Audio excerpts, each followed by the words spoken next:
Okay, welcome back. I'm Cappadocia. Welcome to the Bargain Bucket, where we look at games that are available for as cheap as we can get. Welcome to Throne of Darkness. Now, this is a game I've been playing for a little bit. Well, I haven't been playing for a little bit. I've tested it out for a little bit, and I will show you. So, essentially, it's like Diablo 1, but in top-down view. This is your Daimyo interface, where you can fix and resurrect your dudes and bring them into fight.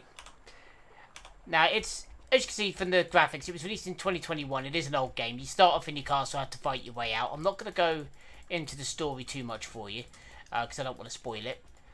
But, essentially, you are a bunch of samurai warriors running around for your daimyo, completing objectives for them. Yeah, completing tasks and objectives, fighting different things.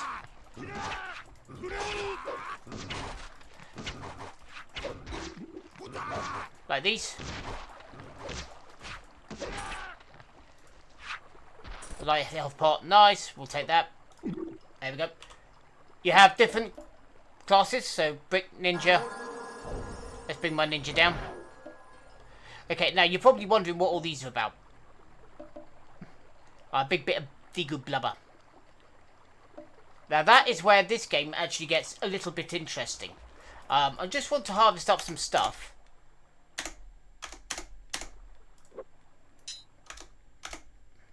Okay, so you have, like, jewels, different bits and pieces to help you. Oh, that's busted. Alright, we'll trade that. Masks, all sorts of bits and pieces. Now, the bit that's interesting on this particular game is this. Right, so, if I want to repair, I can. It'll take 1 second to repair that. And then if I want him to make something, we have to have the resources. He can't just make stuff. He has to have the resources to do it. So, for example... If we go back into the priest the same, but if we go to the blacksmith here, if I go to give, so we've got lots of melee, not a lot of armor, but we've got lots, let's give that, so there we go, so now we've got a bit more ranged. So everything we give over, we get the ability to make stuff. So if it's gold through, there are certain things, like this guy, he's using a polearm at the minute, so I could make him a Yari. But yeah, we'll do that, it'll cost me a bit of money. And it'll take 1 minute to make. Cuida gloves. Okay, these are unidentified, so that gives me the other option here with the priest, who can...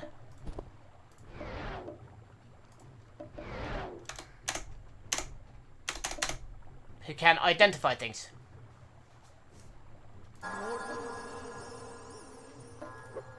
There we go. Now these give me 15% extra gold.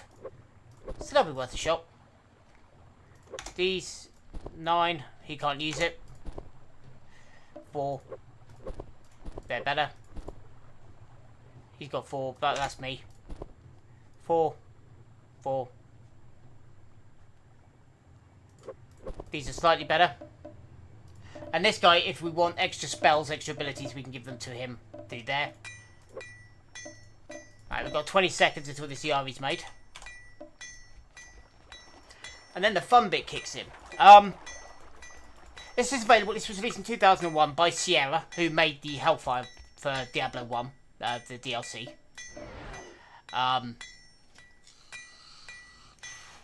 So it kind of feels Diablo 1-y.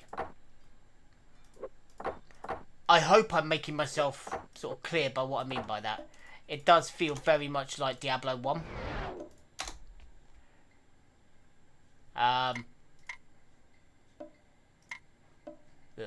Don't have the money for that until I bring my leader back. Let's send my ninja away, bring my leader back in.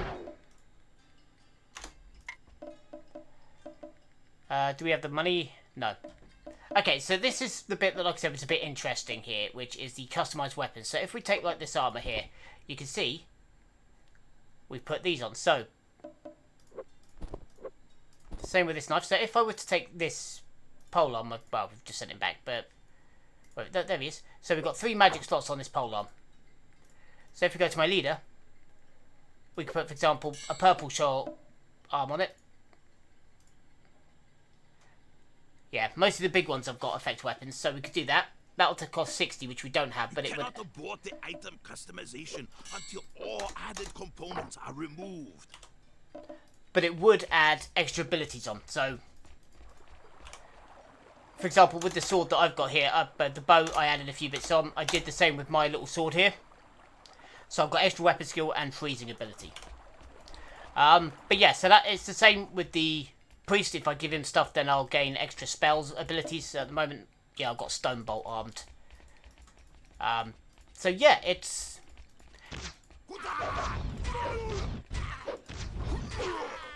Sit back, throw stones at people. Hanyao and a full health. And a green soul shard. Okay, cool. Hanyao is a bow. So I want to give that to my archer. He's already using a Hanyao and his is better. So we'll just do that. Armor class 4, armor class 4. That's fine. Brick. Okay, you can have some gloves.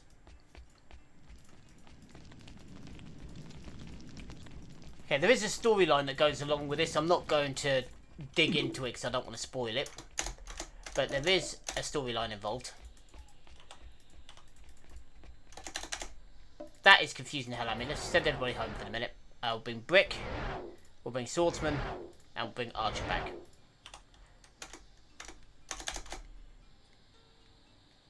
Okay, that could really do with repairing.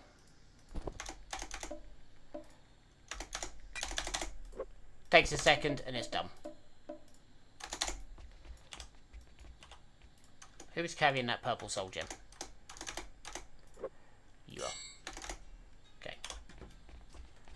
So, you have your basic character stats, which are strength, dexterity, vitality, and ki, and charisma.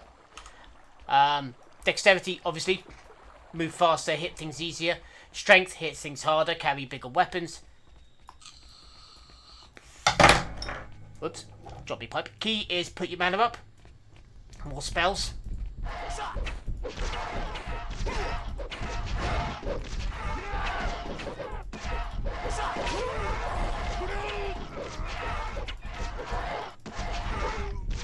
Run away! Yoink, yoink, yoink. Bring the berserker. Bring the ninja. Bring the archer. We're going to play range today.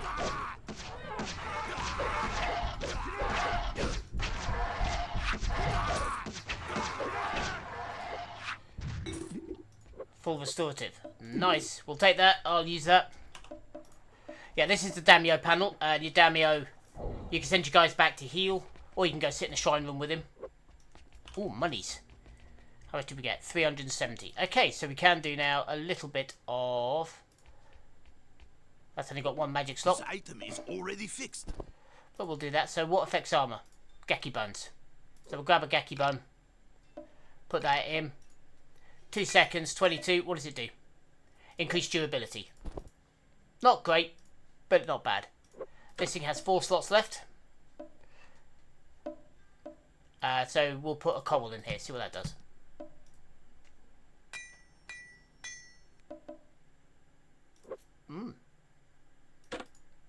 Not bad. Okay, we can also make... We do have like plenty of stuff for ranged weapons, so we can hand this over. What can we make? Okay, so that's the best we can do because he doesn't have the strength and the dexterity to wield more, but that's fine. We can also use tactics. So these guys will assume this formation and stay there now.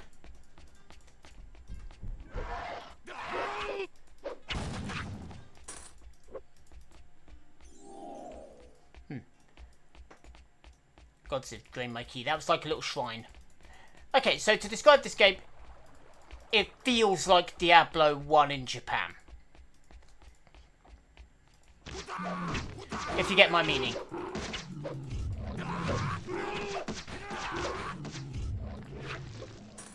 Where it's made by Sierra, it's probably not that surprising. But it does have that feel to it. It's currently available on GOG for about £4.78 in the UK.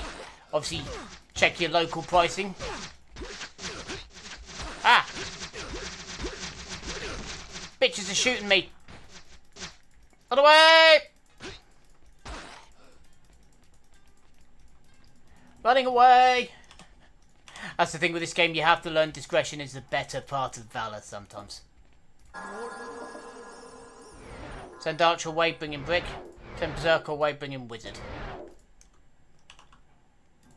What's Wizard on with? He's set for ranged, he's on with that. He's got a little bit of gold, we'll hand that over. There we go. Okay. But yeah, so this is essentially, it's a third person RPG. Obviously you fight through, you level up. This is telling me where to go for my quest. I'll bring the quest, yeah. This you can turn on and off the taskbar. There are quests down here. So, yep, single quests as well. And strategic quests. So as you're running around, you might find a little quest to do. But yeah, so this is essentially it. Like I said, I played it a little bit just as a test. Just to see how go. Just to give you an indication how far into this thing I am. I'm level 3.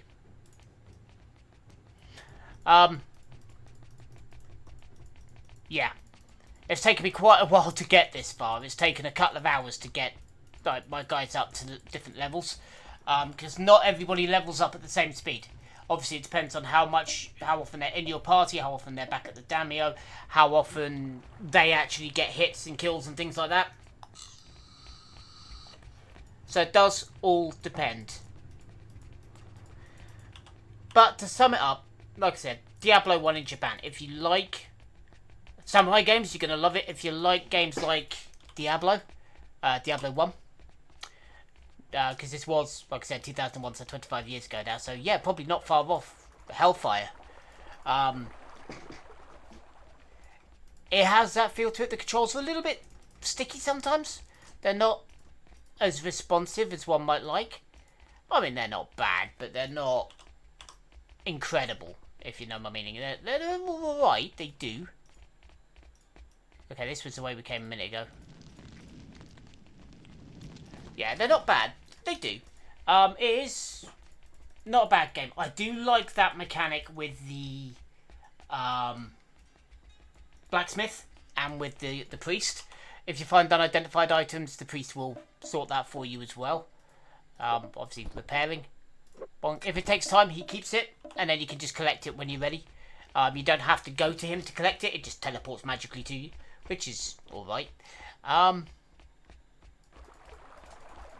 But yeah, so to sum up, is it worth it? Given the price, I would say yes, it is an older game. You have to sort of give it some big... I mean, for example, the multiplayer connection, it suggests a 56k connection.